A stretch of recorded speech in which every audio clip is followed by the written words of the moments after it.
Morning class. कल हमने lecture में पढ़ा था कि जल के साथ अभिक्रिया कैसे करती हैं धातुएं।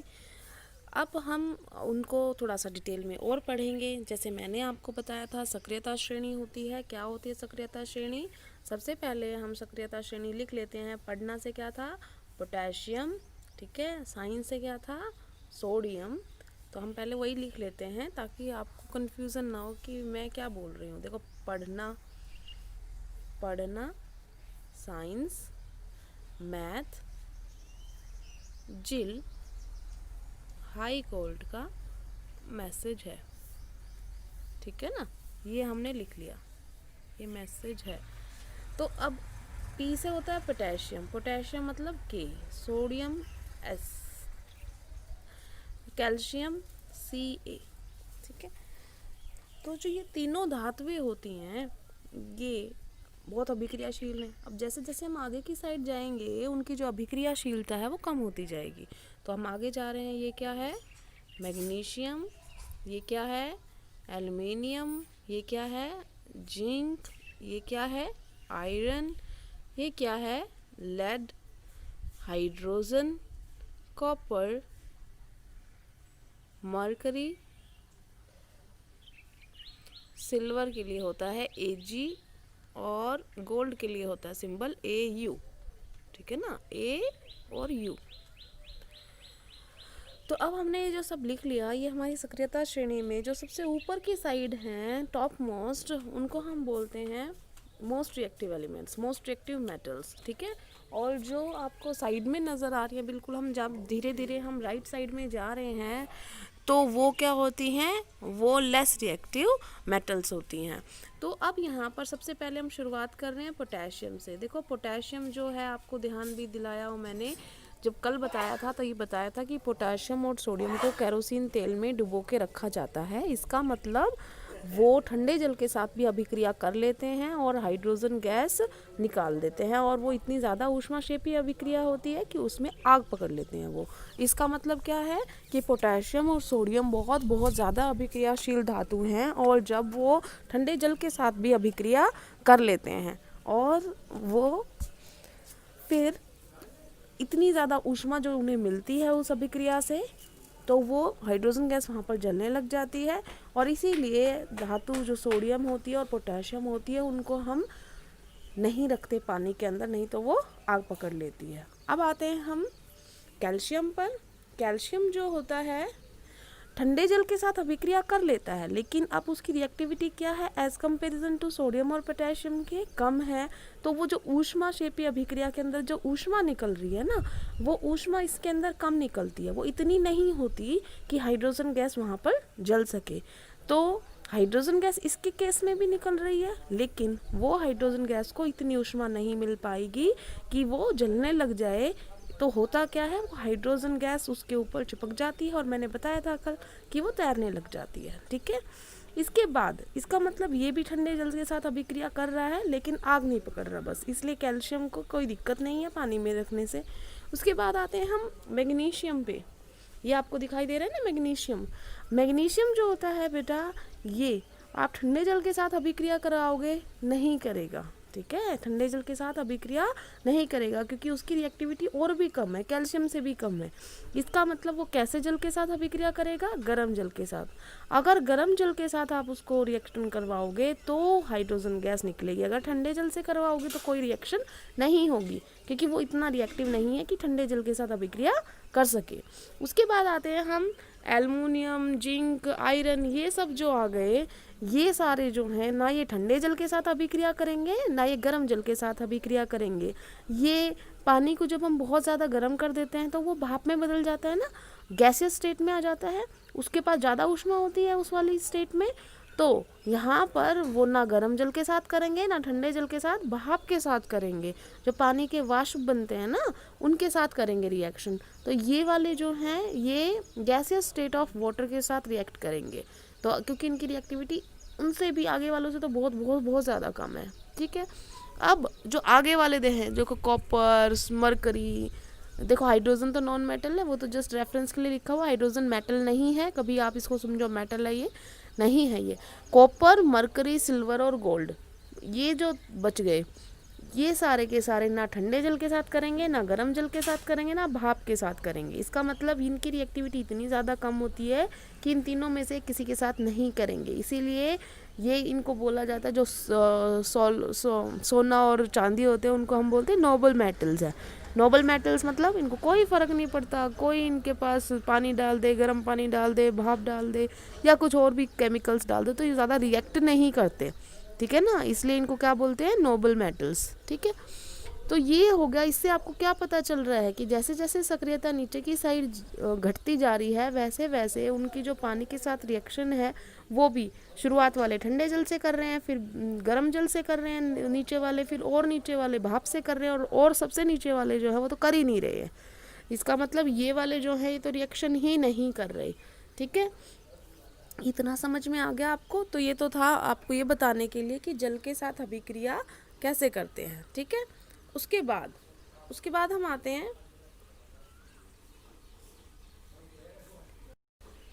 अम्लों के साथ अभिक्रिया। जब धातु जो होती है अम्ल के साथ अभिक्रिया करती है तो क्या होता है। तो मैं एक एग्जाम्पल लिखती हूँ और उससे आप समझ जाओगे कि क्या होता है। सबसे पहले मैंने एग्जाम्पल लिया है वो है जिंक का।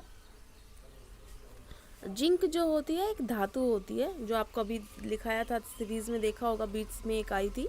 उसके बाद हम आ रहे हैं यहाँ पर, मैं कर रही हूँ H2SO4 के साथ रिएक्शन। जब हम रिएक्शन करेंगे तो ये क्या होगा, यहाँ पर ये देखो, ये जो मेटल है ना, ये मेटल इस हाइड्रोजन को बाहर निकाल देगी और उसकी जगह पे चली जाएगी। क्या बन गया, ZnSO4, जिंक सल्फेट, प्लस में क्या निकल गई, हाइड्रोजन गैस। बेटा समीकरण आपके अभी आए ही नहीं है, ये जस्ट सिर्फ तुमको समझाने के लिए कि होता क्या है। मैं तो वैसे बता दूंगी आपको कि अम्लों के साथ अभिक्रिया होती है तो कौन सी गैस निकलती है, हाइड्रोजन गैस। लेकिन थोड़ा सा जो लॉजिक आपको समझ में आ जाए इसलिए मैं अभिक्रिया लिख रही हूँ। ज़रूरी नहीं है आप ये अभिक्रिया क्या मैम अभिक्रिया कैसे लिख रहे हो, कैसे ये फॉर्मूले होते हैं, कोई दिक्कत नहीं है, क्योंकि आपके अभी आए ही नहीं है ये फॉर्मूले, ठीक है ना। आप सिंपल ये समझो कि जिंक जो होता है, कोई धातु जो होती है, जब किसी अम्ल के साथ अभिक्रिया करती है, किसी एसिड के साथ अभिक्रिया करती है, तो क्या बनता है, जिंक सल्फेट बनता है, जो एक लवण होता है, और ये हाइड्रोजन गैस साथ में बनती है। तो इसका मतलब जब भी कोई धातु किसी अम्ल के साथ अभिक्रिया करेगी, जब भी कोई धातु किसी अम्ल के साथ अभिक्रिया करेगी तो क्या बनाएगी, लवण प्लस में हाइड्रोजन गैस। ये बात समझ में आ गई। इंग्लिश मीडियम में अगर लिखें हम तो हम क्या लिखेंगे कि मेटल जब रिएक्ट करेगी किसी एसिड के साथ में तो क्या बनाएगी, सॉल्ट प्लस में हाइड्रोजन गैस, ठीक है। अब आपसे कंपैरिजन करवाते हैं। देखो ऊपर वाले धातुएं तो बहुत स्ट्रॉन्ग हैं और रिएक्टिव हैं, तो वो ऑटोमेटिकली बहुत जल्दी रिएक्ट करेंगे। हम नीचे वालों की बात करते हैं। हम सबसे नीचे में आया था कॉपर, सिल्वर, गोल्ड। तो कॉपर जो होता है उसको आप नॉर्मल एक एसिड लेते हैं हम, HCl, हाइड्रोक्लोरिक एसिड, ठीक है ना। ये जो एसिड होता है as comparison to H2SO4 weak acid होता है। तो कॉपर जो है HCl के साथ रिएक्शन नहीं दिखाएगा क्योंकि वो वीक एसिड है, और ये जो मेटल है ये भी ज़्यादा रिएक्टिव मेटल नहीं है। लेकिन अगर कॉपर को हम H2SO4 के साथ रिएक्शन करवाएंगे, डाइल्यूट H2SO4 से, तो क्या हो जाएगी, हाइड्रोजन गैस बनने लग जाएगी, ठीक है। तो इसका मतलब क्या हुआ, इसका मतलब ये हुआ कि जैसे आपने जल के साथ अभिक्रिया देखी थी कि जो बाकी धातुएं हैं, पोटाशियम, सोडियम, कैल्शियम, मैग्नीशियम, वो वाली बहुत जल्दी रिएक्ट करेंगी, लेकिन जो नीचे जाते जाएंगे तो उनकी जो रिएक्टिविटी है वो घटती जाएगी, सक्रियता जो है उनकी घटती जाएगी, जिसकी वजह से वो फिर अम्लों के साथ धीरे धीरे अभिक्रिया क्या कर देंगी, कम करती जाएंगी, ठीक है ना। जो आपको यहाँ पर एक बात और बता देती हूँ, जो H2SO4 होता है ना बेटा, वो सबसे ज़्यादा स्ट्रॉन्ग एसिड होता है और इसको किंग ऑफ एसिड्स भी बोलते हैं। अब आप समझ सकते हो जो किंग होता है वो, इसका मतलब क्या होता है, सबसे स्ट्रॉन्ग माना जाता है ना, कहीं किसी स्टेट का किंग होता है तो यहाँ पर ये किसका किंग है, देखो एसिड्स का किंग है, एसिड्स का किंग है। इसका मतलब सबसे स्ट्रॉन्ग जो एसिड होता है वो कौन है, H2SO4। H2SO4 को हम क्या बोलते हैं, सल्फ्यूरिक एसिड। क्या बोलते हैं, सल्फ्यूरिक एसिड। हिंदी में क्या बोलेंगे, सल्फ्यूरिक अम्ल, बस इतना ही है, नाम सेम ही रहेगा, एसिड की जगह पे अम्ल आ जाएगा। ये आपको समझ में आ गया कि जब भी कोई धातु किसी अम्ल के साथ अभिक्रिया करेगी तो हाइड्रोजन गैस निकालेगी, ठीक है।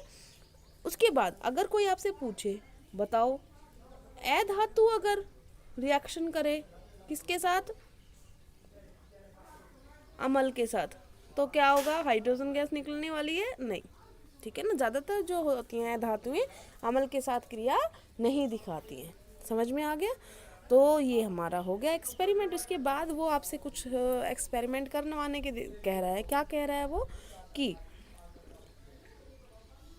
ये देखो, ये अलग अलग धातुएं लिए हैं यहाँ पर, मैग्नीशियम, एल्युमिनियम, आयरन, कॉपर, और वो आपसे ये करवाना चाह रहा है कि सामान्य ताप पर क्या होगा, गर्म करने पर क्या होगा, या यहाँ पर तनु सल्फ्यूरिक अम्ल में सामान्य ताप पर क्या होगा और गर्म करने पर क्या होगा।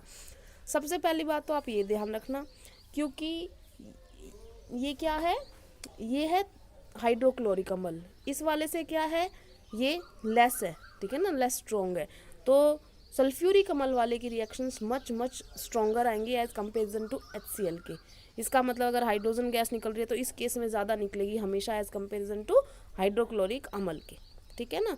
दूसरा, सामान्य ताप पे करोगे तो कम निकलेगी, और गर्म ताप पे करोगे तो सिंपल सी बात है, ज़्यादा एनर्जी मिल रही है ना ज़्यादा रिएक्शन के लिए, तो वो ज़्यादा होगी, ठीक है ना। तो इन दोनों में सामान्य ताप पर और गर्म करने पर अगर हाइड्रोजन गैस मिल रही है, किस में ज़्यादा निकलेगी, गर्म ताप वाले में, ठीक है ना। और ये तो आपको पता चल ही गया अब। और इन दोनों में कौन, सल्फ्यूरिक अम्ल में भी किस में सामान्य ताप में और गर्म करने पर, इसमें। तो सबसे ज़्यादा अगर मैं आपसे कंपैरिजन करवाऊँ तो कि मैग्नीशियम रिबन को अगर मैं जलाऊँ, मान लो हाइड्रोजन गैस इसमें भी निकली पहली बार, दूसरी बार इसमें भी निकली, तीसरी बार इसमें भी निकली, और इसमें भी निकल रही है, मान या में निकलनी तो है ही। अब आप मेरे को बता सकते हैं कि कौन से वाले में सबसे ज़्यादा हाइड्रोजन गैस निकलेगी, बताओ किस में निकलेगी, फोर्थ वाले में सबसे ज़्यादा निकलेगी। क्यों, पहली बात तनु सल्फ्यूरिक अम्ल है, दूसरी बात वो भी क्या है, गर्म है, दो बातें एक साथ हो गई है ना। नहीं तो तीसरा वाला भी सल्फ्यूरिक अम्ल था, लेकिन हमने उसको नहीं लिया, किसको लिया हमने गर्म करने वाले को लिया। इसका मतलब तनु सल्फ्यूरिक अम्ल के साथ जब हम गर्म करेंगे ना, तब वो ज़्यादा स्ट्रॉन्ग हाइड्रोजन गैस निकाल के दिखाएगा, तो जो बबल्स बनने लग जाएंगे वो ज़्यादा बनेंगे। और दूसरा, अगर कोई आपसे पूछे सबसे कम मतलब इन चारों में हाइड्रोजन गैस निकल रही है ना, सबसे कम किस में निकल रही है, सबसे कम निकल रही है नंबर 1 में। क्यों, क्योंकि एक तो एज कंपेरिजन टू हाइड्रोक्लोरिक अम्ल है, दूसरा वो सामान्य ताप पर है, ठीक है ना। अगर हमारे पास और ऑप्शन होता तो हम और भी कर लेते। अब इसके बाद आते हैं हम, ये हो गया हमारा, हम लोग के साथ अभिक्रिया हो गई। अब हम आते हैं इस बात पे कि हाइड्रोजन गैस को कैसे पता लगाएंगे कि हाइड्रोजन गैस निकल रही है कि नहीं निकल रही है। तो हाइड्रोजन गैस जो होती है बेटा, वो ज्वलनशील होती है। क्या होती है, ज्वलनशील। ज्वलनशील का मतलब क्या होती है, वो जलने लग जाती है। उसको इंग्लिश में क्या बोलते हैं हम, इनफ्लेमेबल। इसका मतलब अगर हमने उसे कुछ दिया तो वो जलने लग जाएगी। कोई जैसे माचिस की तीली अगर लगा दिया आगे, तो वो ऑटोमेटिकली माचिस की तीली जलने लग जाएगी हाइड्रोजन गैस मिलते के साथ, क्योंकि वो आग पकड़ लेती है। तो अब यहाँ पर आप कैसे टेस्ट करोगे कि जो परख नली में आपको जो गैस निकल रही है, उस परख नली के पास अगर हम जलती हुई माचिस की तीली ले आएंगे तो वो क्या हो जाएगी, पॉप पॉप ध्वनि जलेगी। क्यों, क्योंकि वो उसके अंदर जो हाइड्रोजन गैस के बबल्स है ना, वो फट रहे हैं, ठीक है ना। छोटा बम समझ लो एक तरीके से, बहुत छोटा पॉप पॉप की आवाज़ आएगी, ठीक है। तो ये जो आवाज़ आएगी, इससे हम पता लगा सकते हैं कि ये हमारी क्या है, हाइड्रोजन गैस है, ठीक है। उसके बाद हम यहाँ पर बस ये हो गया, आज के लिए इतना ही करते हैं, क्योंकि उसके बाद क्षारों से अभिक्रिया आ गई तो होता वही भी है, उसके अंदर भी वही होता है जो अम्ल के साथ हुआ था। तो हम ये लेकिन कल पढ़ेंगे, ठीक है। आज के लिए इतना ही। Thank you class.